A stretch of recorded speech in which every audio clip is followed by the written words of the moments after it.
நிலவின் ஒளியை பிடித்து பிடித்து பாலில் நனைத்து கன்னங்கள் செய்து விட்டார்.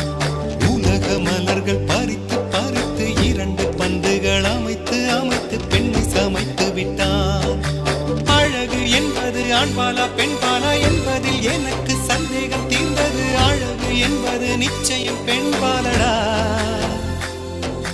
கவிதை என்பது மொழியின் வடிவம் என்றொரு கருத்தும் இன்று உடைந்தது. கவிதை என்பது கன்னி வடிவமடா.